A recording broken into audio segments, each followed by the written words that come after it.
हरे कृष्ण।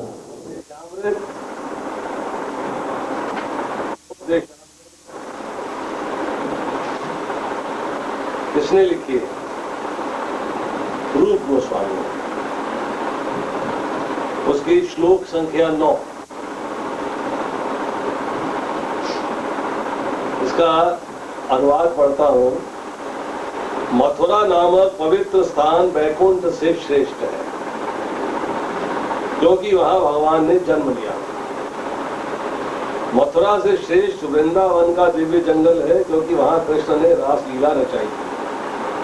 और वृंदावन से भी श्रेष्ठ गोवर्धन पर्वत है, क्योंकि इसे श्री कृष्ण ने अपने दिव्य हाथों से उठाया और उनकी विविध प्रेममयी लीलाओं का स्थल रहा।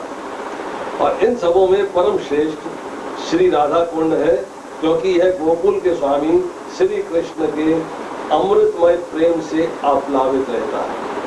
तब भला कौन ऐसा बुद्धिमान व्यक्ति होगा जो गोवर्धन पर्वत के पादमूल पर स्थित इस दैवी राधा कुंड का सेवन नहीं करना चाहेगा।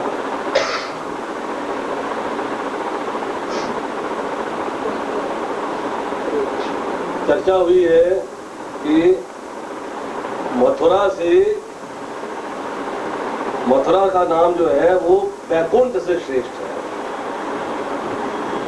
क्यों श्रेष्ठ है जी? मथुरा वैकुंठ से क्यों श्रेष्ठ है? जन्मभूमि है भगवान की। भगवान ने वहां पर अपने आप को प्रकट किया। राधा कुंड स्पेशल क्यों? तो आचार्य कहते हैं गोकुल, वृंदावन, वरसाना, नंदग्राम, ये सारी जगह में से राधा कुंड को जो है स्पेशल माना गया है और यूनिक माना गया है। क्यों? कि यहाँ पर भगवान ने माधुर्य रस दिखाया है। ये जो श्लोक में चर्चा हो रही है उसको थोड़ा सा समझने का प्रयास करेंगे तो क्या है कि गोकुल के अंदर भगवान ने कौन से रस का आनंद लिया। गोकुल के अंदर भगवान ने वात्सल्य रस के सागर को चर्म किया है, अर्थात चर्म करने का मतलब होता मंथन करना। गोकुल में क्या था? नंद बाबा, यशोदा। भगवान कौन है? बाल स्वरूप। तो कौन सा रस आ रहा है वहां पर? नंद यशोदा का जो पिटर्नल प्रेम है, अर्थात जो माता पिता का प्रेम है, वो प्रेम जो है भगवान ने उसका आनंद लिया है गोकुल के। अब बड़े हो गए। बड़े होने के बाद कैसा आनंद आ रहेगा? 9 साल की आयु में, 8 साल की आयु में, 9 साल की आयु में भगवान ने रास रचा। 11 साल की आयु में भगवान ने जो है वृंदावन को छोड़ के और मथुरा के लिए प्रस्थान कर दिया। तो जो पौगंड अवस्था है, जो बिल्कुल किशोर अवस्था से पहले की अवस्था है, उसके अंदर जो है भगवान ने रास रचा। जब रास रचाते हैं शरद पूर्णिमा के दिन, तो कौन सा रस आता है? माधुर्य रस। माधुर्य मतलब प्रेम, प्रेम का रस आ रहा। अब शरद पूर्णिमा पीछे गई है, अभी आज एकादशी है, आज से 11 दिन पहले शरद पूर्णिमा थी। उस दिन को कहते हैं शरद रात्रि उत्सव। भगवान ने शरद पूर्णिमा की रात को रास नृत्य का आरंभ किया। इसको कहते हैं। इसके बाद रास के ऊपर आता है महारास। महारास में होता है जिसको कहा जाता है पंचती रस। उस रस में क्या है कि उसमें माधुर्य का इतना आनंद नहीं आया जितना आनंद माधुर्य का आना चाहिए था। क्यों नहीं आया? कारण क्या था कि उसमें अलग अलग वैरायटी की गोपियां थी। गोपियों की वैरायटी जैसे है, कुछ तो वैदिक ऋचाएं थी जो गोपियां बन के आई, कुछ दंडकारण्य के ऋषि थे वो गोपियां बन के आए, कुछ पुलंदी कन्याएं थी वो गोपियां बन के आई, कुछ कौशल देश की कन्याएं थी वो गोपियां बन के आई, कुछ जनक देश की स्त्रियां थी वो गोपियां बन के आई। तो भील कन्याएं, स्वर्ण सीताएं, कौशल देश, जगह जगह की जो गोपियों ने अपने आप को प्रकट किया है, उसमें जो है बहुत सारी ऐसी गोपियां थीं जिनको न्यू कमर कहा जाता है, अर्थात नई गोपियां। तो राधा जी इससे नाराज हो जाती, कहती मैं रसा डांस में नहीं आई, जो आपका रास नृत्य है इसमें मैं पार्टिसिपेट। अब कृष्ण कहते हैं कोई बात नहीं, हम एक एक्सक्लूसिव एक इन सबसे अलग रास नृत्य के आयोजन करेंगे। तुमको नाराज नहीं मैं देख सकता, तुम्हारा जो मेरा संबंध है, तुम्हारा जो मेरा संग है, तुम्हारा मेरा जो प्रेम है, उसमें मैं तुमको नाराज नहीं देख सकता। मेरे को जो है एक अलग से रास नृत्य का आयोजन करना पड़ेगा जिसमें होंगी परम श्रेष्ठ सखियां, जो कि इंटीमेट गोपीज है, अर्थात जो बिल्कुल हृदय के नजदीक है, उन गोपियों के साथ रास किया जाए। तो नंदग्राम के अंदर, बरसाना के अंदर जब आप जाएंगे तो भगवान का साक्ष्य रस का अनुभव मिलता है। नंदग्राम में भगवान बच्चों के साथ खेलते थे ना, वो साक्ष्य रस, परंतु जो वात्सल्य रस है वो कहाँ मिला? गोकुल में। साक्ष्य रस कहाँ मिला? नंदग्राम में। मधुर रस कहाँ मिला? वृंदावन में। परंतु जो परम माधुर्य है, जो इन सब लीलाओं के अंदर जो है, जो एक्सटेटिक, जो मतलब परम माधुर्य रस है, वो कहाँ मिला? वो है राधा कुंड। राधा कुंड में भगवान जो है राधा जी और जो परम श्रेष्ठ सखियां हैं उनके साथ लीला करते हैं। इसलिए कहा गया है कि राधा कुंड जो है वो सारी जगह से श्रेष्ठ है। इस श्लोक में कहा गया कि मथुरा नामक पवित्र स्थान वैकुंठ से श्रेष्ठ है, भगवान ने जन्म लिया था। मथुरा से श्रेष्ठ वृंदावन का दिव्य जंगल है, कृष्ण ने रास लीला रचाई थी। वृंदावन से भी श्रेष्ठ गोवर्धन पर्वत है, तो इसे श्री कृष्ण ने अपने दिव्य हाथों से उठाया, उनकी विविध प्रेम में लीलाओं का स्थल रहा। इन सबों में परम श्रेष्ठ श्री राधा कुंड है, क्योंकि ये गोकुल के स्वामी श्री कृष्ण के अमृतमय प्रेम से आप्लावित रहता है। अब आती है इसके बाद, शास्त्रों का कथन है कि सभी प्रकार के सकाम कर्मियों में परमेश्वर हरि उसका पक्षपात करते हैं। गोपियों में से श्रीमती राधा रानी श्री कृष्ण को अत्यंत प्रिय है। यह कुंड कृष्ण को उसी प्रकार अत्यधिक प्रिय है जिस तरह गोपियों में राधा रानी सर्वाधिक। जितने भी कुंड आपको ब्रज में मिलेंगे, उन सब कुंडों के अंदर सबसे ज्यादा प्रिय कौन सा कुंड है? अब क्यों प्रिय है इसकी चर्चा बाद में करेंगे।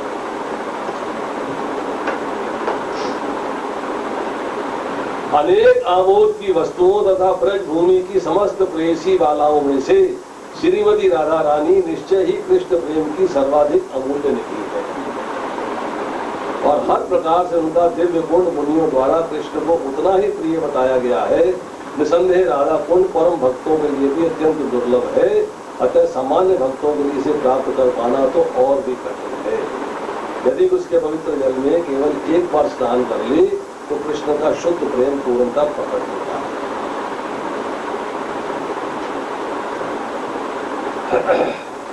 राधा कुंड प्रिय क्यों है? क्योंकि राधा रानी है।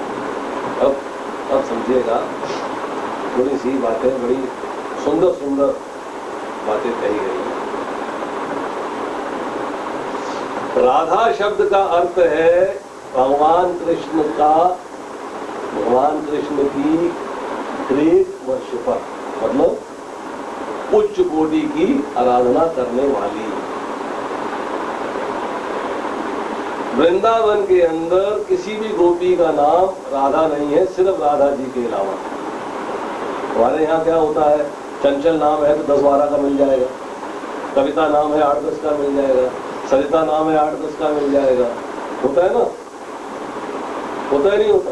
परंतु ब्रज के अंदर आपको राधा नाम जो है केवल एक का मिलता है, अनेक का नहीं। ये ब्रज की क्वालिटी है। और गोपियों का कार्य है भगवान कृष्ण को प्रसन्न करना। और राधा का जो प्रेम है कैसा है? सागर के समान है। और गोपियों का प्रेम कैसा है? नदियों के समान, पोखरों के समान, तालाबों के समान। परंतु सारी नदियों का जल, सारे पोखरों का जल, उसका उद्गम कहां से है? सागर से। आज भी हम देखें तो नदी में जल कहां से आता है? सागर का जल जो है भाप बन के बादल बनते हैं, फिर बादल बरसते हैं, उससे नदियां बनती हैं। तो अल्टीमेटली नदियों का जल, पोखरों का जल, तालाबों का जल, उसका सोर्स क्या है? उसका सोर्स है सागर। इसी तरह जो है जितना भी गोपियों के अंदर प्रेम है, उसका उद्गम कहां से है? उसका उद्गम जो है राधा जी से। अब राधा जी के बारे में चर्चा करेंगे काफी डिटेल के अंदर। राधा का नाम और राधा दोनों में कोई भेद नहीं। राधा जी कृष्ण को आकर्षित करती हैं, राधा का नाम हम लेते हैं तो वो भी कृष्ण को आकर्षित करती है। कृष्ण का मन मोहने वाली कौन है? और जब हम राधा नाम लेते हैं तो किसका मन मोहते हैं? राधा का मन नहीं मोहते, हम कृष्ण का मन मोहते। और पुराण में कहते हैं भगवान कि जो एक बार मेरी राधा जी की आराधना कर लेता है, समस्त लोग उसके कब्जे में आ जाते हैं। अब उसको किसी जगह को प्राप्त करने की आवश्यकता नहीं रहती, स्वतः ही प्राप्त हो जाता है। शर्त यह है उसको राधा का नाम लगातार लेना है, राधा को प्रसन्न करना है। राधा प्रसन्न होगी तो मैं भी प्रसन्न हो जाऊंगा। इसलिए हम जब बोलते हैं तो सबसे पहले क्या बोलते हैं? हरे हरे कृष्णा कृष्णा कृष्णा हरे हरे, हरे राम राम राम हरे हरे।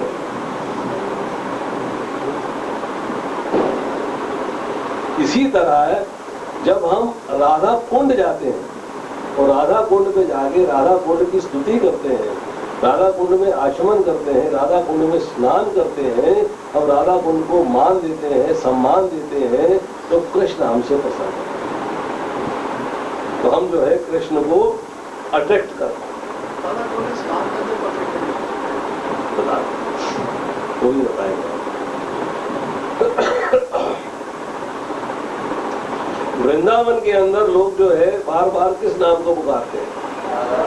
राधे राधे, जय राधे राधे राधे। हम लोग नहीं पुकारते, हम लोग हरे कृष्णा कहते हैं। उसका कारण कुछ और है, क्योंकि अभी हम उतने एक्साल्टेड डिवोटेड नहीं है कि हम राधा जी को राधे के नाम से पुकार सकें, क्योंकि हमने वृंदावन में जन्म नहीं किया, हमने ब्रज में जन्म नहीं किया। हम लोग अभी तक जो है नाम अपराध करते हैं, अपराध से जीते हैं, अपराध करते हैं जिंदगी के अंदर। परंतु जो वृंदावन वासी हैं उनके लिए प्रिविलेज है कि वो जो है राधे राधे पुकारते हैं। राधे राधे पुकारने से कृष्ण उनसे प्रसन्न होते हैं। कृष्ण को प्रसन्न करना है तो राधे राधे ही आपको पुकारना।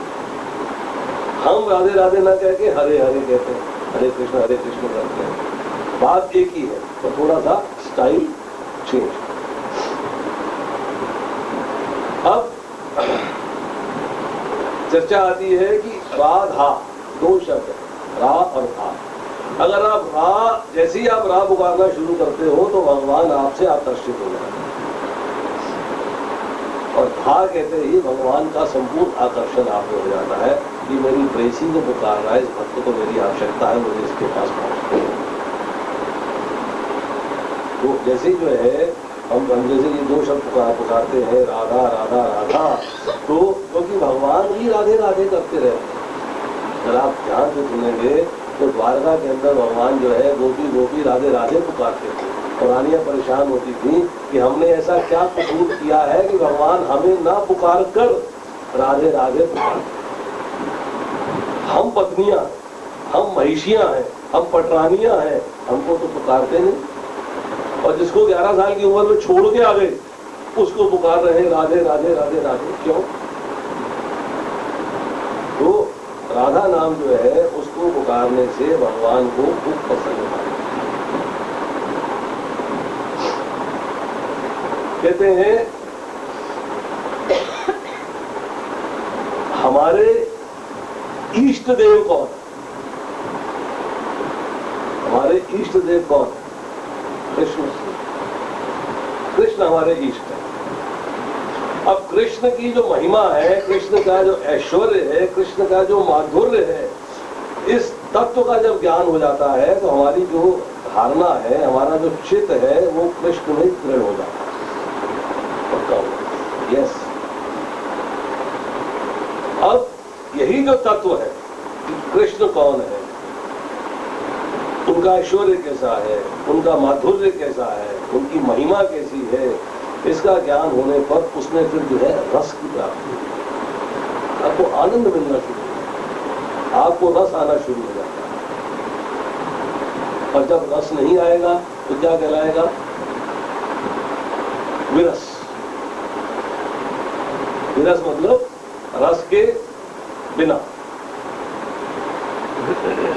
हमारे को जो प्रेम प्राप्त करना है उसका विषय क्या है? What is the object of love?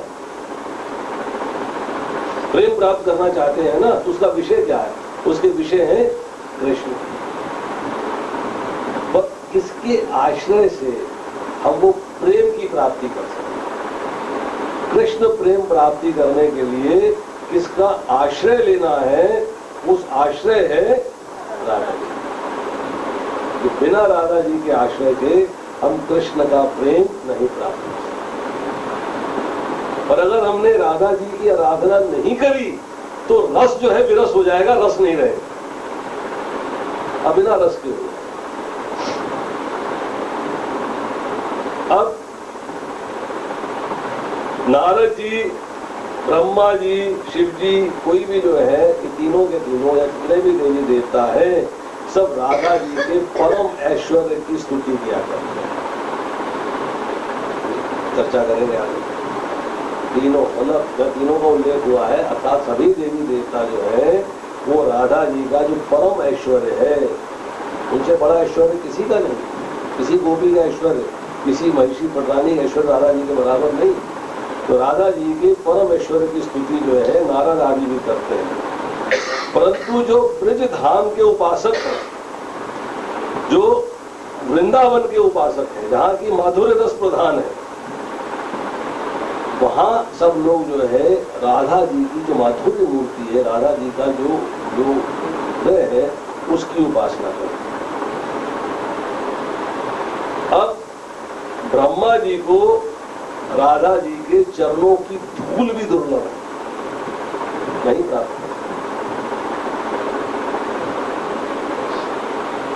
Brahma ji ने जब बछड़े चोरी किए हैं और उन्होंने देखा है कि गोपालकों की महिमा क्या है, भगवान की महिमा क्या है, उन्होंने जो है सारी महिमा माधुरी का आनंद लेने के बाद उन्होंने जो है कहा है कि मुझे आप चरण धूलि दें।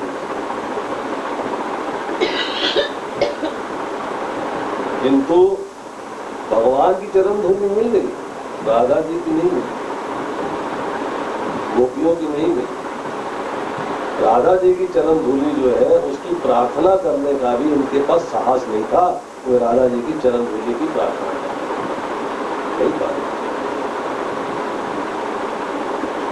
कैलाशपति महादेव शिवलोक में राधा आदि ब्रज रमणियों की चरणों की धूलि प्राप्त करना उनके लिए भी कठिन नहीं प्राप्त कर सकते। शिव जी ने गोपेश्वर महादेव है वृंदावन में, शिव जी ने गोपेश्वर गोपी का रूप धारण करके वृंदावन में पधारे, पर अब तक वहां उपस्थित है, रास में प्रवेश नहीं कर सकते। रास में प्रवेश करने के लिए गोपी के गर्भ से ही जन्म लेना पड़ेगा, दूसरा कोई रास्ता नहीं है। लक्ष्मी जी भी रास के अंदर प्रवेश नहीं कर सकी, क्योंकि भगवान ने कहा तुम ऐश्वर्यमयी हो, वहां माधुर्य चाहिए, तुम ऐश्वर्य नहीं छोड़ पाओगे।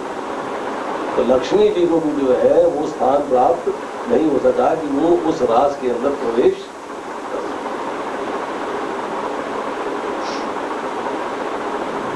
महादेव जी भी राधा जी के चरणों की धूलि प्राप्त करने में सामर्थ नहीं है। अब राधा जी के बारे में जिन लोगों को राधा जी के चरणों की धूली मिल गई उनको कृष्ण प्रेम स्वतः ही प्राप्त हो, कोई एफर्ट नहीं। शर्त यह है कि आपको राधा जी के चरणों की धूली मिलनी चाहिए। राधा जी की कृपा दृष्टि अथवा उनके दर्शन मात्र से ही कृष्ण प्रेम की अनायास प्राप्ति होती है। इसीलिए कुछ वैष्णव जन कहते हैं कि जब भी आप जो है ब्रज में जाओ तो पहले बरसाने जाओ, तो राधा जी के दर्शन करोगे पहले राधा कुंड जाओ। जब राधा कुंड में दर्शन करोगे, राधा कुंड में स्नान करोगे, उसकी धूली जो है अपने माथे पे लगाओगे तो आपको कृष्ण प्रेम मिलेगा। उसके बाद आप जो है वृंदावन जाइए, मथुरा जाइए, बाकी जगह के दर्शन। ये एक क्वालिटी है कि बिना राधा जी के कृष्ण की प्राप्ति नहीं हो सकती। हम लोग सब जो है वो सब सीधा वृंदावन जाना चाहते हैं, डायरेक्ट लिफ्ट लगा के वृंदावन। कृष्ण प्रेम की प्राप्ति करने के लिए राधा जी का आश्रय लेना आवश्यक है, उसके बिना कृष्ण प्रेम नहीं मिल सकता। श्री नारद जी कहते हैं, श्री राधा के दर्शन मात्र से मुझे जिस कृष्ण प्रेम संपद की प्राप्ति हुई है वो मुझे पहले कभी भी प्राप्त न हो पाई।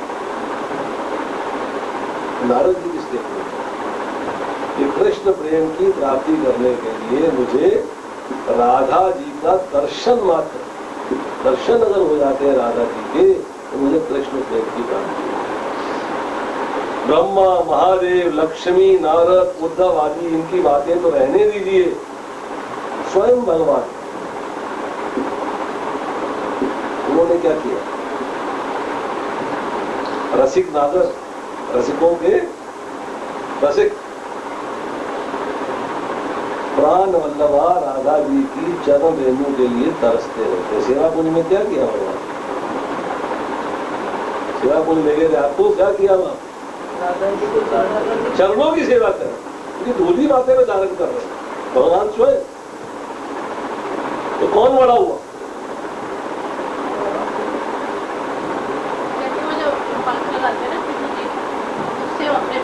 मैंने बताया था आपको, मोर पंख क्यों लगाया जाता है? मोर पंख लगा के भगवान जो है फटाफट राधा जी के चरणों को साफ करते हैं, उसके बाद मोर पंख लगाते हैं। मतलब क्या लिखा जा रहा है कि भगवान भी जो है अपनी प्राण वल्लभा राधा रानी की चरण रज रेणु के लिए तरसते रहते हैं। राधा जी के चरणों की धूल की स्पृहा, स्पृहा मतलब क्या होता है?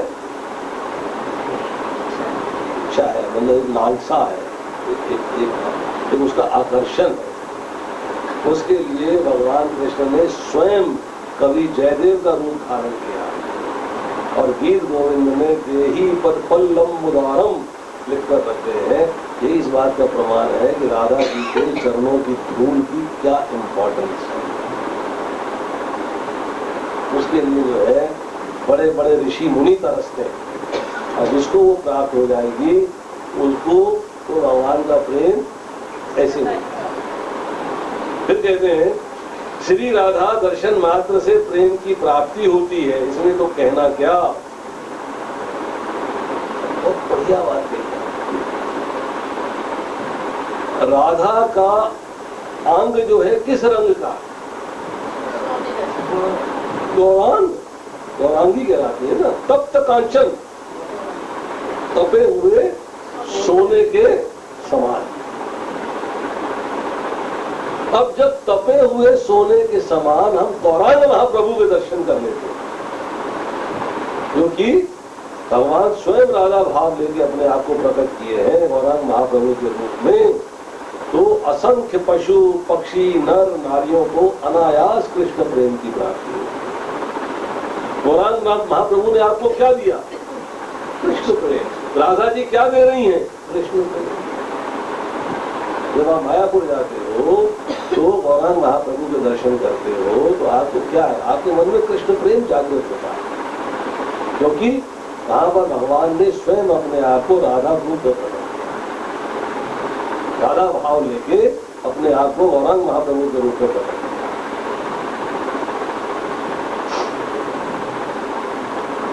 अब यहां कहते हैं कि कोई भी पुरुषावतार, भगवान का कोई भी पुरुषावतार, चाहे विष्णु हो या अन्य कोई स्वांश हो, इस विशुद्ध माधुर्य धाम में प्रवेश नहीं कर सकता। आपने ब्रज के अंदर कृष्ण कथाएं सुनी होगी, विष्णु कथाएं नहीं सुनी, वामन कथाएं नहीं सुनी होगी, लीला स्थलियां अलग है। ब्रज के अंदर लीला सिर्फ कृष्ण और किसी की, सिर्फ राधा और कृष्ण की है। आपको द्वारका में जो है लक्ष्मी जी के साथ लीला मिलेगी, सत्यभामा के साथ मिलेगी, रामवंती के साथ मिलेगी, वृंदा के साथ मिलेगी। यहाँ पे आपको जो है लीला सिर्फ राधा जी के साथ और किसी के साथ।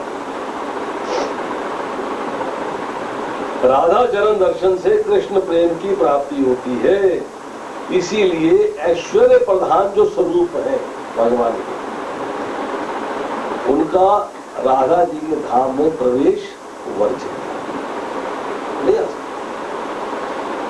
वहां अगर प्रवेश करना है तो उनको जो है सिर्फ गोपी भाव में ही प्रवेश करना है, दूसरा कोई भाव नहीं है।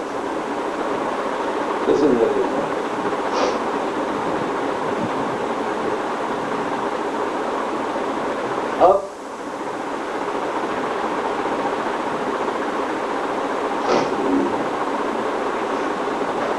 श्याम सुंदर की वेणु ध्वनि को सुनकर आए श्री राधा जी, राधा और गोपियां जो है,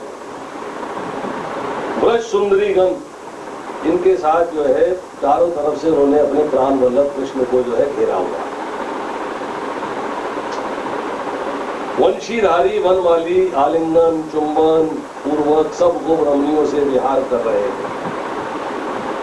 समान विहार देखकर रासेश्वरी, रास की स्वामिनी राधा जी जो है उनको मान हुआ, मैं मैंने बराबर गोपियों को मान लिया, तो वो जो है रास मंडल से अंतर्धान हो।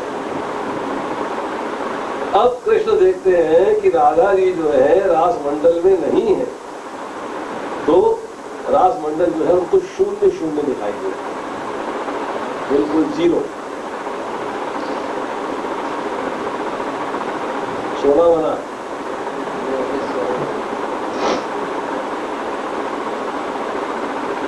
अब वो अपनी प्रिय राधा जी को ढूंढने के लिए चल देते हैं। हा राधे करके थोड़ी दूरी में जो है मूर्छित होकर गिर जाते हैं।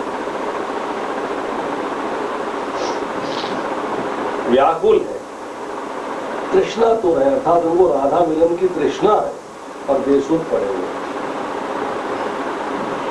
अब सरस्वती जी जो है दासी रूप में स्वामिनी राधा जी के पास पहुंचती हैं और देखती हैं कि स्वामिनी जो है अपने प्राण वल्लभ के विरह में व्याकुल हो रही है।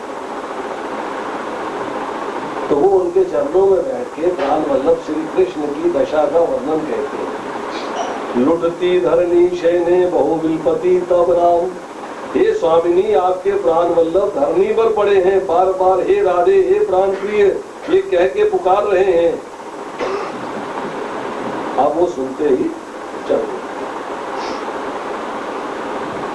अब श्याम जी जो है किंकरी के साथ धीर समीर पर जहाँ मदन मोहन अनंत मानों से आहत होकर मूर्छित पड़े हुए हैं, श्यामा जी अर्थात राधा जी जो है वहां पर पहुंचती हैं और तुरंत जाके कृष्ण को छूती हैं, आलिंगन करती हैं, तो उनको संजीवनी मिलती है, मूर्छा जो है उनकी समाप्त।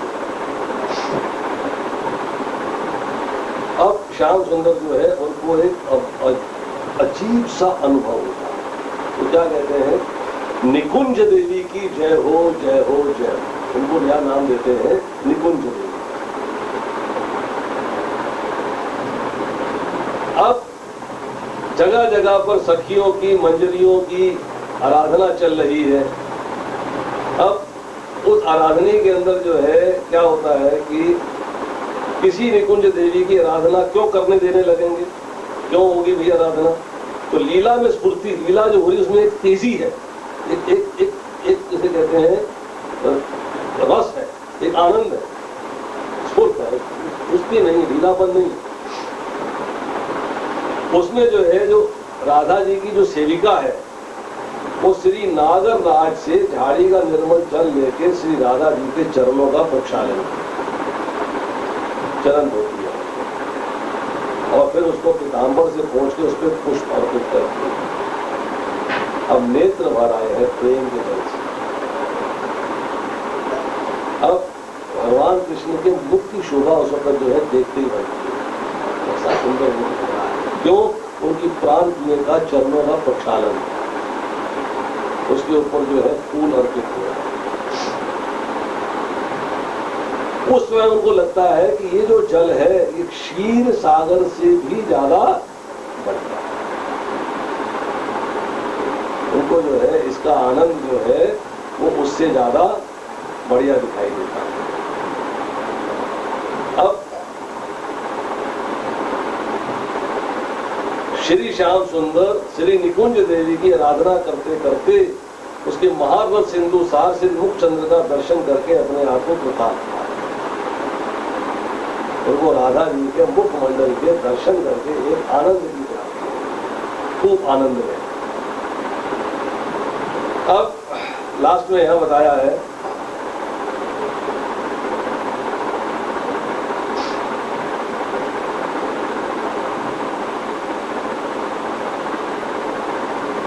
सखियां जो है रास के अंदर आई है, साथ में लीला चल रही है और लीला चलते चलते जो है सखियां जो है थोड़ी सी गायब हो गई। तो राधा कहती है कि मेरी हजारों सखियां, मेरी लाखों सखियां जो है मेरे साथ रात को उत्सव में आई थी, वो कहाँ रह गई? कि मैं तो आपसे मधुर आस्वादन कर रही थी पर सखियों ने तो किया ही नहीं, वो पता नहीं कहाँ रह गई है। तो बिहार में कुछ ढीलापन आ रहा है, रास नृत्य के अंदर शिथिलता आ रही है, वो आनंद नहीं आ रहा है। तो भगवान जो है अपनी प्रिया का भाव भाव के कहते हैं, अच्छा तुम रुको, मैं सखियों को ढूंढ के लाता। भगवान जो है सखियों को ढूंढने चले गए और थोड़ी देर के बाद सखियां जो है घूमती घूमती ढूंढती ढूंढती दूसरे रास्ते से जो है कुंज के अंदर अब वहां आ गई है, राधा जी के पास पहुंच गई है और श्याम सुंदर उनको ढूंढ रहे हैं। सखियां यहाँ आ गई हैं, श्याम सुंदर ढूंढ रहे हैं। तो ढूंढते ढूंढते श्याम सुंदर को विलंब हो गया, देरी लग गई। तो अब राधा ने सोचा ऐसा लगता है कि ये मुझे छोड़ के किसी दूसरी नायिका के पास चली गए। इतना देर थोड़ा सखियां तो आ गई हैं, जो सामने गई होंगी उनको ढूंढता सामने मिल जाती, उनके जाती तो आ गई हैं। इसका मतलब ये है कि ये मेरे को छोड़कर कहीं और चले गए। तो राधा जी जो है माननीय हो गई, दासियों से बोली कि अब जो है मेरे प्राण वल्लभ आए, उन्हें अंदर नहीं आने, should not be allowed to enter. भगवान को जो है मतलब श्याम सुंदर को जो है इस निकुंज में नहीं आना। अब श्याम सुंदर ने थोड़ी देर के बाद जब घूम घूम में देखा सखियां नहीं मिल रही हैं तो वापिस आ गए। और जब द्वार पे पहुंचे तो दासी ने कहा रुक जाओ लंपट राज, रुक जाओ लंपट राज, कहाँ थे इतनी देर से? स्वामिनी माननी हो रही हैं, कुंज में प्रेष का अधिकार आपको नहीं है, इसीलिए उसी के पास चले जाइए जिसके पास अब तक आप बता दी। वो शक्ति है राधा रानी की, श्याम सुंदर को भी भगा दी, जाओ आपकी आवश्यकता नहीं है। श्याम सुंदर कुछ देर के लिए हक्के बक्के रहे, मस्तक झुकाकर कुछ सोच ही रहे थे कि दूसरी द्वारदासी ने आके कहा सोच क्या रहे आप, जल्दी से कुंज द्वार से दूर हट जाओ, परे चल जाइए, वरना हमारी स्वामिनी हमसे अप्रसन्न हो जाएगी, नाराज नहीं। अब तो मोर पुंछधारी विवश होकर द्वारदासियों से अनुनय विनय करने लगे, हाथ जोड़ते हैं, कान छूते हैं, देखो मुझे भीतर जाने दीजिए, आपके बिना मेरा यहाँ है कौन? आप तो कितनी कोमल स्वभावा हो। हाँ हाँ खाता हूँ, मैं जाता हूँ, आप स्वामिनी को चलकर वास्तविकता बता देना, अकारण मान ठान लेती हैं, और बाहर कुंज रंग से झांकते हुए सरस्वती दासी सब कुछ देख रही। छेद होते हैं ना कुंज, वहां से जो है देख रहे। क्या क्या श्रीनट नागर ने मिन्नत समाजित न की उन द्वार दासियों की, पर ब्रह्म स्वयं भगवान श्री कृष्ण आवाज करती हैं, किंतु राधा दासी इतनी शक्तिशालिनी है कि कुंज के भीतर नहीं जाने दे रही। अन्य है राधा की दासियां। तो दासियां इतनी स्ट्रॉन्ग है तो राधा जी कितनी स्ट्रॉन्ग है। श्री सरस्वती किंकरी ने उनके सौभाग्य का प्रत्यक्ष दर्शन किया, अपना सीधा सीधा अधिकार नहीं समझा उनके चरण स्पर्श का। रज भी ले पाऊंगी कि ना, ये सोचकर कुंज भवन की मार्जनी बन जाने की श्री स्वामिनी से प्रार्थना करने लगी। मार्जनी तो कोई भी सहचरी दासी उठाकर मुझे उनकी चरण रज में अभिषिक्त कर देगी। धन्य है सरस्वती किंकरी जो ऐसी अभिलाषा करती है। राधा जी के चरणों की धूल प्राप्त करने के लिए कृष्ण भी लालायित रहते हैं, और हमें जो है चरणों की धूल मिल जाए ये बहुत बड़ी बात है। तो वो राधा जी जिनको इतना मान है, इतनी माननी है, उन्होंने जब अरिष्टासुर का वध हुआ, तो उन्होंने जो है भगवान कृष्ण के साथ संग करने का इनकार कर दिया। बोली अब आपके साथ संग नहीं होगा।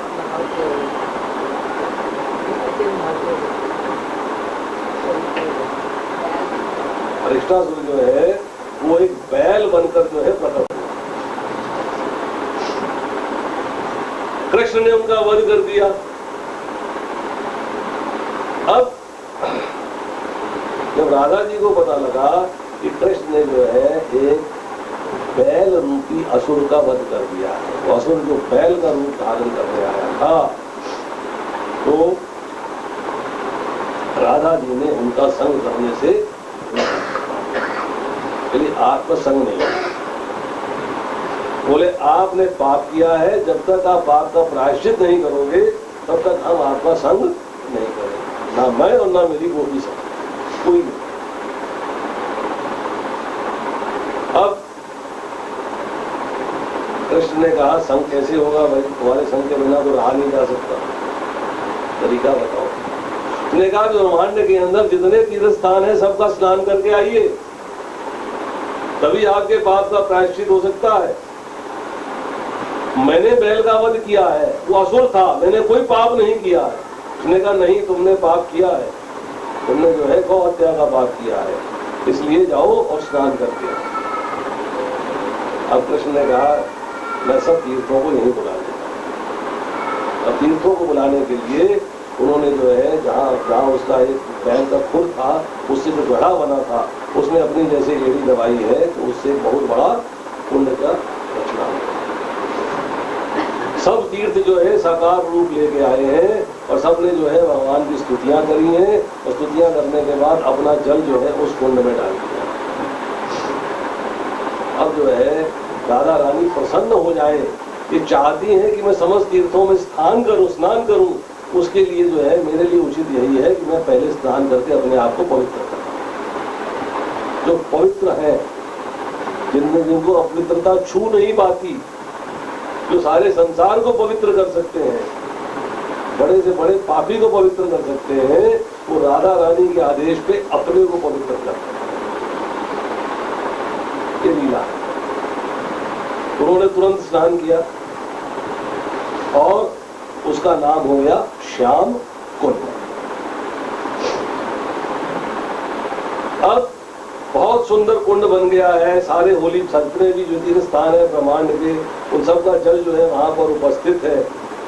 अब कृष्ण ने जो है राधा रानी को टीज करना चाहते हैं, छेड़ना शुरू कर, तंग करना शुरू कर। उनसे कहते हैं तुम तो साधारण गांव की लड़कियां हो, तुमने कभी अपनी जिंदगी के अंदर को पुण्य कार्य किए हैं, रिलीजियस परफॉर्मेंस करी है, बताओ कभी देवी देवताओं को प्रसन्न किया है? और चूंकि तुमने अरिष्टासुर नामक असुर का साइड ली है, उनका पक्ष लिया है, इसलिए तुम भी अपवित्र हो गई, तुम भी अपवित्र हो। बोलिए प्रजा का कार्य प्रजा कोई कार्य करती है तो उसका फल जो है उसके राजा को भुगतना पड़ेगा। तुम सब गोपियों ने, तुम सब ने मिलकर जो है उसका पक्ष लिया है तो उसका फल तुम्हें भोगना पड़ेगा, क्योंकि गोपियों की रानी कौन है?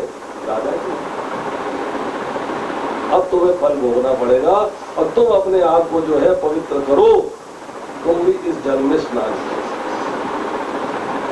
तो राधा जी मालिनी थी, बोली आपके कुंड में स्नान करता हूं, अपना कुंड पैदा करें, और अपना कुंड जो है उसकी रचना करेंगे। तो उन्होंने जो है अपनी जहाँ अरिष्टासुर बैल का दूसरा खुर का स्थान था, वहां पर जाके अपनी चूड़ी तोड़ के उससे जो है उस कुंड को खोदना शुरू कर दिया, और उनका साथ देने के लिए असंख्य गोपियों ने अपनी अपनी चूड़ियां तोड़ के उस चूड़ियों से कुंड के स्थान को खोदना शुरू करके बड़े कुंड की रचना की।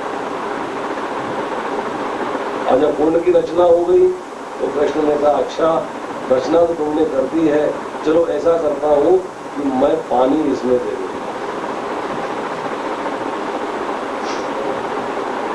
मैं अपने कुंड से इसमें पानी, तो राधा जी ने कहा नहीं, माननी थी ना, अभिमान था, कहती नहीं, हम जो है मानसी गंगा से पानी ले आएंगे, इस कुंड में तो आपने स्नान कर लिया है, यहाँ तो बैल का जो पाप है इसके अंदर चला गया, हम यहाँ नहीं आएंगी, अपने कुंड की रचना करेंगे।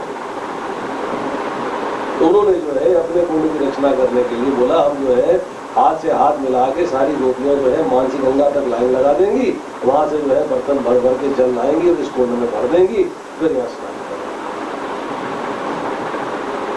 जब राधा रानी के शब्द सुने तो जितने भी तीर्थ थे सबने साकार रूप धारण करके हाथ जोड़ के राधा रानी को प्रसन्न करने के लिए जो है आराधना शुरू कर, और उनसे कहा कि आप हमें वरदान दीजिए। तो राधा रानी ने कहा तुम किस तरह का वरदान मुझसे चाहते हो? तो सब तीर्थों ने कहा कि हम ये चाहते हैं कि हम अपना जल जो है आपके कुंड में डालें, हमको ये परमिशन दी। और राधा रानी दयालु तो है ही, उन्होंने कहा कोई बात नहीं। उन्होंने श्याम सुंदर को तिरछी निगाह से देखा, तिरछी निगाह से ऐसे देखा, बोले अच्छा देखा ये मेरे पास भी आराधना करने के लिए आए, मेरी भी ये पूजा अर्चना कर रहे हैं, चलो मैं इनको जो है परमिशन देती हूँ। तो उन्होंने जो है इस प्रपोजल को स्वीकार कर लिया और बड़ी खुशी खुशी जो है उन तीन स्थानों ने अपने अपने जो है जल को उसके अंदर डाल दिया। कैसे डाला? श्याम कुंड का जो तट था उसको तोड़ दिया और सारा जल जो है वो राधा कुंड के अंदर आ गया। अब कृष्ण ने किया कि सबसे पहले राधा कुंड में स्नान किया, राधा जी भी नहाई नहीं और कृष्ण ने स्नान कर लिया। ये राधा कुंड की रचना 48 मिनट में हुई है, 48 मिनट। टोटल टाइम टेकन जो है राधा कुंड को बनाने का, डेवलप करने का, दैट वाज 48 मिनट्स। अब उसके बाद जो है कृष्ण ने कहा कि ये जो स्थान है ये इस पूरी ब्रह्मांड के अंदर सबसे ज्यादा पवित्र और तीर्थ स्थान माना जाए, इससे ज्यादा पवित्र स्थान और कोई नहीं है। और कहते हैं कि जिस तरह का प्रेम मुझे प्राप्त हो रहा है, जो यहाँ स्नान कर लेगा वैसा ही वो प्रेम मुझसे प्राप्त कर सकता है, अर्थात मेरे को उसको कृष्ण प्रेम की प्राप्ति। प्रकट का टाइम था रात को 11:45 का, इसलिए जो है रात को 11:45 में कृष्ण पक्ष की अष्टमी को कार्तिक के महीने के अंदर, इसको बहुलाष्टमी के नाम से पुकारा जाता है, राधा कुंड का प्राकट्य हुआ और इसी दिन जो है राधा कुंड का स्नान हुआ। अष्टमी वाले अब नटशेल के अंदर कि जो गोलोक वृंदावन है उसके अंदर राधा कुंड का प्राकट्य कैसे है? यहाँ वाला तो प्रतिबिंब है, उसका प्राकट्य कैसे है? और यहाँ पे चर्चा आ रही है बड़ी सुंदर, वो चर्चा ये आ रही है कि कौन सा कुंड ज्यादा स्वीट है, कौन से कुंड के अंदर जो है ज्यादा आनंद है, ज्यादा रस है, वो लोग वृंदावन वाले में या भौतिक संसार में?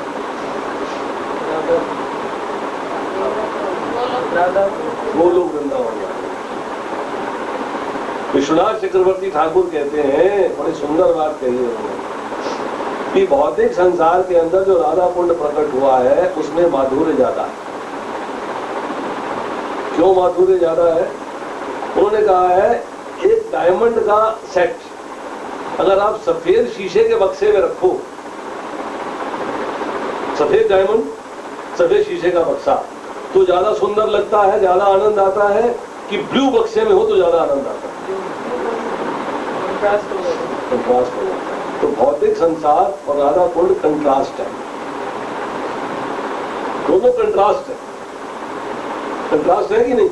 भौतिक संसार में विसंगतियां ही विसंगतियां हैं और राधा कुंड में आनंद ही आनंद है। तो राधा कुंड की स्वीटनेस, उसकी माधुर्य, उसका आनंद जो है भौतिक संसार में ज्यादा लगता है। वहां तो एक समान ही है, सब कुछ एक जैसा, एवरीथिंग इज अलाइक। वहां तो हर चीज मीठी है, हर चीज स्वीट, हर चीज एक्सटेटिक है। और यहाँ जो है भौतिक संसार के मुकाबले में राधा कुंड जो है वो ज्यादा एक्सटेटिक है, ज्यादा फैसिनेट करता है, ज्यादा रस प्रदान करता है, ज्यादा आनंद प्रदान करता है। इसलिए इस भौतिक संसार में राधा कुंड की वैल्यू आध्यात्मिक संसार के मुकाबले में ज्यादा मानी। अब यहाँ पे छोटी सी कथा है कि आध्यात्मिक संसार में अर्थात गोलोक वृंदावन के अंदर राधा कुंड का प्राकट्य किस प्रकार है? सब सो रहे हैं, तो इसको नींद आ रही सब। आदि पुराण के अंदर कथा है कि भगवान कृष्ण जो है एक बार गोलोक वृंदावन के अंदर राधा रानी के साथ एक कुंज के अंदर एक रत्न सिंहासन के ऊपर विराजमान, चारों तरफ गोपियों का घेराव। राधा रानी के संग से भगवान कृष्ण को इतने आनंद की प्राप्ति हो रही थी, इतने आनंद की प्राप्ति हो रही थी कि उनको जो है उनको राधा रानी का मूड बन गया और भगवान कृष्ण जो है राधा रानी में परिवर्तित हो गए। तो राधा रानी में परिवर्तित हो गए तो राधा जी का कार्य क्या है? कृष्ण कृष्ण पुकारना। तो स्वयं कृष्ण राधा रानी बन के कृष्ण कृष्ण पुकार रहे और वो जो है आंसू बहाए जा रहे हैं और जंगल के अंदर, फॉरेस्ट के अंदर जो है वो भागने लग गए, कृष्ण कृष्ण। जब कृष्ण को राधा रानी ने अपने मूड में देखा, अपने फॉर्म में देखा, अपने रूप में देखा और देखा कि वो गायब हो गए हैं, तो राधा रानी जो है उनमें भी इतना माधुर्य जागृत हुआ, इतना प्रेम जागृत हुआ कि राधा रानी जो है उन्होंने कृष्ण रूप ले लिया। उल्टा हो, राधा कृष्ण बन चुके हैं, कृष्ण राधा बन चुके। अब कृष्ण के मूड में आके आंसू बहाते हुए वो राधा राधा राधा पुकारते, और राधा राधा पुकारते हुए जब देखा है कि दोनों का मूड बदल गया है, तो गोपियां जो है वो राधा रानी को संभालने का प्रयास कर रही हैं, समझाने का प्रयास कर रही हैं, उनसे कह रही हैं कि आप चिंतित ना करें, अभी कृष्ण आ जाएंगे। परंतु राधा जी कृष्ण रूप में परिवर्तित हो चुकी है, रूप और मूड बदल चुका है। अब उस बात को नहीं समझे। अब उन्होंने कहा ऐसा करते हैं जो असली कृष्ण है, जो राधा रूप धर चुके हैं, उनको पकड़ के लाए, वही इनके सामने आएंगे तो हो सकता है इनका मूड बदल जाए, कि ठीक हो जाए, वापस अपने रूप में आ जाए, वापस अपने फॉर्म में आ जाए। अब उन्होंने जो है कृष्ण को ढूंढ लिया। अब उनको जो है कुछ समझाया और बताया कि राधा रानी की हालत बड़ी खराब हो रही है, तो कृष्ण मन के आपको ढूंढ रहे हैं, उनकी हालत जो है बड़ी खराब है। तो कृष्ण ने जो है सारी स्थिति को समझा, तो उन्होंने जो है कहा कि मैं तुरंत राधा रानी के पास जाता हूँ। तो तुरंत एक आकाशवाणी हुई, उसने कहा कि आप जो है राधा को प्रसन्न करने के लिए नवाक्षर मंत्र का जप करें। नवाक्षर मंत्र के जप करने से आपको राधा रानी तुरंत आपके पास आ जाएगी। अब कृष्ण जो है, जो अभी तक राधा रानी के मूड में थे, राधा रानी की फॉर्म में थे, उन्होंने नवाक्षर मंत्र का जप करना शुरू कर दिया। तो राधा रानी जो कृष्ण रूप में थी उनके सामने आई और आंखें नीचे करके खड़ी हो गई और दोनों की आंखों से आंसू बह। अब राधा रानी जो है सुन रही कृष्ण कृष्ण कह रहे हैं मेरी प्रिय राधा, मैं तुम्हारा शाश्वत दास हूं, मैं तुम्हारा शाश्वत दास हूं, तुम जिस तरह ठीक समझो मुझे सजा दो कि मैंने तुम्हें कष्ट दिया, तुमको मेरे प्रेम में मुझे ढूंढना पड़ा है, तुम मेरे लिए जो है पगला सी गई हो, तो मैं जो है तुम्हारा गुनहगार हूं, तुम जो मुझे सजा देनी चाहती हो चाहती हो, तुमको मेरी सेपरेशन में मेरे विरह में क्राई करना पड़ा है, रोना पड़ा है, इसीलिए मैं अपने आप को क्षमा नहीं कर पा रहा। तुम्हारे जो आंसू बहे हैं, मेरे जो आंसू बहे हैं, तुम्हारे जो आंसू बहे, इनसे दो कुंडों की रचना हो गई है, एक राधा कुंड, दूसरा श्याम। अब गोपियों ने देखा कि कृष्ण से ये सारी बातें सुनने के बाद राधा रानी को थोड़ी सी चिंता, थोड़ा सा कष्ट, थोड़ी सी टेंशन कम हुई। अब राधा कृष्ण जो है दोनों ने जाके दोनों कुंडों के अंदर स्नान किया। जब राधा जी ने अपने राधा कुंड में स्नान किया तो इमीडिएटली जो है अपने ओरिजिनल फॉर्म राधा में आ गई। और किस रूप में थी वो? कृष्ण रूप में। तो कृष्ण रूप में राधा कुंड में स्नान किया। इसी तरह जो है कृष्ण ने राधा रूप में श्याम कुंड में स्नान किया। तो दोनों ने जो है अपनी अपनी ओरिजिनल फॉर्म जो है उसको गेन कर लिया। इस तरह जो है वो जो एक आध्यात्मिक संसार है उसके अंदर राधा कुंड की जो है रचना।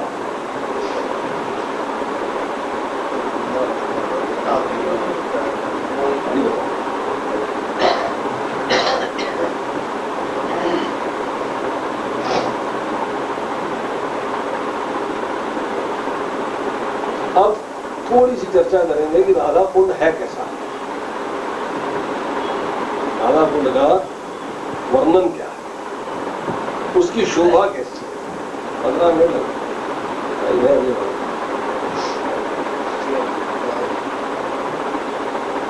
राधा कुंड के पूर्व और आग्नेय कोण के बीच में श्याम कुंड विद्यमान है। इन दोनों के संगम स्थल पर दो ऊंचे ऊंचे खंभों के सहारे एक अपूर्व सेतु परम शोभा पा रहा है जिसके नीचे से जल बहता रहता है। आज हमें ये देखने को नहीं मिल रहा, परंतु जब रचना हुई थी तब की बात हो रही है।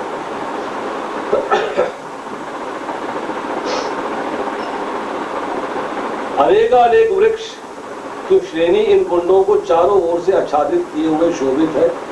वृक्ष एवं लताएं घने पल्लवों और पुष्पों के भाव से छुपे हुए हैं। पेड़ों पे फूल ही फूल है और फल ही फल है। उन सबके मूल देश के पास बड़ी बड़ी वेदिकाएं और श्रेष्ठ मणिमय कुटीरें बनी हुई। मणिमय घर है चारों तरफ, मणियों से बने। रत्नमय सोपानों के पास बनी ये कुटीरें ग्रीष्म काल में शीतल और शीत काल में उष्ण रहेगी। एयर कंडीशन है। ये कुटिया जो आसपास बनी है वो एयर कंडीशन है, गर्मियों में ठंडी रहती है और सर्दियों में गर्म रहती है। इनमें से कई तो कंठ तक ऊंची हैं, कुछ छाती तक, कुछ नाभि तक, कुछ जानु तक, कुछ भूमि तक, कोई षटकोण, कोई सप्तकोण, कोई गोलाकार बनी है। इनकी ओर अकस्मात दृष्टि पड़ने पर ऐसा भ्रम हो जाता है जैसे जल में उठी तरंगें। कोई तरंग ऊंची आती है, कोई तरंग नीची आती है, कोई बहती हुई आती है, कोई बहुत उछलती हुई आती है। ऐसा लगता है जैसे जल में उठी तरंगें। तृष्णा से पीड़ित पक्षी जलपान के लिए इनके आसपास उतरते रहते हैं। कुंड के चारों कोनों में 4 माधवी लता के कुंज विद्यमान हैं। फूलों की बहुत सी कुंडियां श्रेणी रूप से इनके चारों ओर से घेरे हैं। चारों तरफ फूल ही फूल। मतलब कुंड ऐसा है कि वहां मतलब आप कुंड के दर्शन कर लोगे तो वहीं रह जाओगे, वहां से कहीं दूर नहीं जाओगे। बाहर दिशा में चारों तरफ पहले केले के वृक्ष लगे हुए जिसमें असंख्य पके हुए कच्चे फल और फूल लगे हुए हैं। इसके चारों तरफ फलों के वन हैं जिनके अंदर सुंदर फूल वन है। कुंड के बीच में जल के ऊपर एक दिव्य रत्नमय दिव्य मंदिर। कुंड के बीच में जल के ऊपर एक रत्नमय दिव्य मंदिर है राधा कुंड में श्री कृष्ण सेवा योग्य सब प्रकार की सामग्री और असंख्य घर बने हुए हैं जो फूल फलों से युक्त वन और उपवनों से शोभा पा रहे हैं। पुष्प वाटिकाओं के बीच बीच पुष्प चयन करने वाले वन देवता सैकड़ों कुंज दासियों सहित जिनको श्री वृंदा जी ने सेवा के लिए नियुक्त कर रखा है मिलकर पुष्पमाला आदि बना रहे हैं। उस वन में वसंत आदि 6 ऋतुएं हर समय सेवा में लगी रहती हैं। श्री वृंदा जी उनकी बुहारी आदि से परिष्कार कराती रहती है। पथ आंगन समस्त घर सुगंधित जल से धुले रहते हैं, खुशबूदार पुष्प रचित गुलदस्ते चंदोए जोड़ी पताकाएं कुंजमाल चबूतरा डोली मंडप आदि समस्त अपनी अपनी जगह शोभा पाए।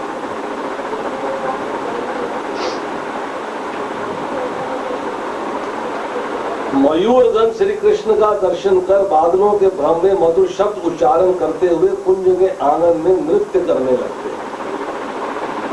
हारित कबूतर और चक्रवाक आदि अन्य अन्य जाति के पक्षीगण श्री कृष्ण का दर्शन कर हर्ष से फूल उठे और मधुर ध्वनि से कलरव करने लगे। आज हमें नहीं दिखाई देता, कंक्रीट बना दिया है, परंतु जो ओरिजिनल राधा कुंड है उसकी व्याख्या हो रही है। असंख्य पूर्ण चंद्र से अधिक सुंदर श्री कृष्ण के मुखारविंद का सुधा पान करने के निमित्त ही मानो चकोर पूर्ण चंद्र से सुशोभित नगर मंडल को त्याग अब उस ओर गिर रहे हैं। कुंड के किनारे और उसका जल श्री कृष्ण की विलास क्रीड़ा के लिए अपूर्व शोभा धारण कर रहा है, जिसका कि वर्णन नहीं किया जा सकता। छोटी छोटी डालियों पर नवीन कोपल और फल फूल लगे हुए हैं। वृक्ष फल फूल कलियां मंजरी आदि लता के भार से छूटे हुए। पवन के वेग से उठी लहरों को देखने से हठात यही अनुमान होता है कि ये कुंड क्षीर सागर का उपहास कर रहा है। क्षीर सागर जहाँ भगवान विष्णु श्री शैया में लेटे हुए हैं, उसके मुकाबले में राधा कुंड जो है उसका उपहास कर रहा है।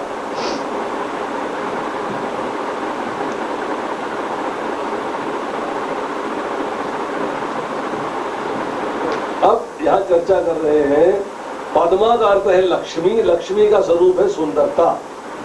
कुंड का सौंदर्य अपार है, वह पद्मों की खान है, अर्थात कमल के फूल बहुत ही असंख्य पद्म। सागर मंथन से केवल एक लक्ष्मी की उत्पत्ति हुई थी। समुद्र के एक ही स्थान पर श्री हरि की लीला हुई, परंतु कुंड के तो समस्त जल स्थल पर श्री कृष्ण की लीलाएं नित्य निरंतर होती रहती हैं। इसलिए क्षीर सागर राधा कुंड के आगे तुच्छ है। वहां पे एक लीला हुई थी, यहाँ पर असंख्य लीला है, कोई लीलाओं की कमी नहीं।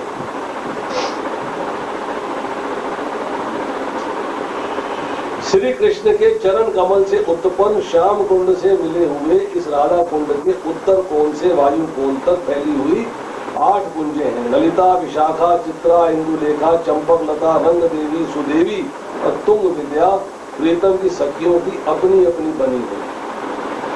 इनमें श्री राधा कृष्ण लीला विलास आदि करते रहते हैं। इसी कारण ये सब सखियां स्वयं को उनके लिए साफ सुथरा रखती हैं। सखियों के इन प्रत्येक कुंज के चारों दिशाओं में मनोहर परपोटा बना हुआ है और बीच पथ में अनेक वृक्ष उत्पन्न हो जाने के कारण पथ उन वृक्षों की छाया से अत्यंत शोभा को प्राप्त हो रहे हैं। कुंज के निकट छोटे मार्गों का वर्णन किया जा चुका है। ये सब सफेद निर्मल सफेद पत्थर के बने, संगमरमर जिसे आज तो संगमरमर बोलते हैं ना, तब शब्द था निर्मल सफेद पत्थर। अक्षमात देखने से ऐसा लगता है जैसे नदी में मंद मंद तरंग मालाएं उड़ रही हो। उन कुंज मार्गों के ऊपर नाना मणियों से जो कारागरी का काम किया हुआ है, उससे देखने से मालूम पड़ता है कि कृत्रिम सरोवर है जो प्राचीर उन वन और उपवनों को घेरे हुए है। उसके द्वार तो भीति जैसे प्रतीत होते हैं, भीतियां द्वार जैसे। भीति मतलब आंगन, आंगन दरवाजे जैसे दिखाई देते हैं और दरवाजे जो है आंगन जैसे दिखाई देते हैं। इसके बाद चर्चाएं हैं अष्ट सखियों के कुंज की, रसोई घर की, और फिर थोड़ी सी चर्चा है बाद में। इसके बाद श्री कृष्ण का ध्यान राधा कुंड के समीपवर्ती श्याम कुंड की ओर गया। इस कुंड की अनुपम शोभा का क्या वर्णन किया जा सकता है। उसमें लहरें उठ उठकर श्री राधा कुंड की ओर बड़ी वेग से बढ़ती हैं, मानो श्री कृष्ण राधिका को आलिंगन करने के निमित्त बलपूर्वक अपनी दोनों भुजाओं से आबद्ध है। जो श्याम कुंड में वेग से लहरें उठ रही हैं, तो राधा कुंड की तरफ इस तरह जाती हैं जैसे कृष्ण जो है आलिंगन करने के लिए राधा जी की ओर बढ़ रहे हैं। और श्री राधा कुंड की तरंगों से कंपायमान कमल ही मानो राधा जी के हाथ हैं, जो हिल हिलकर लहरों को आगे बढ़ने से रोक रहे हैं, वही मानो राधा जी का निषेध है। श्री श्याम कुंड के कमल वायु योग से चंचलित होकर वेग के साथ जब श्री राधा कुंड के मनोहर कमलों के ऊपर लीलावश गिरते हैं, ऐसा प्रतीत होता है कि श्री कृष्ण बल पूर्वक श्री राधा जी के मुख कमल का चुंबन कर रहे हैं और श्री राधा मानव पीढ़ी चित्रण करके उनका निवारण कर रहे हैं। क्या है कि कमल के ऊपर जब गिरा जाए, जो चर्चा जहां हो रही है, क्या है कि कमल वायु योग से संचलित होगा। श्याम कुंड के कमल जो है वो कहाँ गिर रहे हैं? राधा कुंड के कमल। ऐसा लगता है कि राधा कृष्ण का मिलन हो रहा है। श्री श्याम कुंड और श्री राधा कुंड का दर्शन करके कृष्ण विचारने लगे, ये दोनों हमको जो इतना आनंद देते हैं, इसका एक मुख्य कारण ये है कि हमारी प्रीतमा श्री राधा जी की जो प्रिय वस्तु है, चाहे वे जड़ ही क्यों ना हो, चेतन होकर हमको सुख प्रदान करने के लिए बहुत ही आतुर और उद्योगी हो जाती है। इसका साक्षात उदाहरण है गोवर्धन पर्वत, क्योंकि हमको देखकर इसके कुंड रूपी दोनों आंखें प्रेम के वशीभूत चंचलता को प्राप्त होती है। अगर आप गोवर्धन के दर्शन करने जाएंगे तो गोवर्धन के अंदर जो है चर्चा आती है कि गोवर्धन का जो पूंछड़ी है, पूंछ वो मोर की तरह से बॉडी है, तो जो मोर की दो आंखें हैं वो राधा कुंड और श्याम। तो अब राधा कुंड और श्याम कुंड के अंदर जो है हमने एक्चुअली क्या है, उसमें सिर्फ बहुत थोड़ा सा दर्शन किया।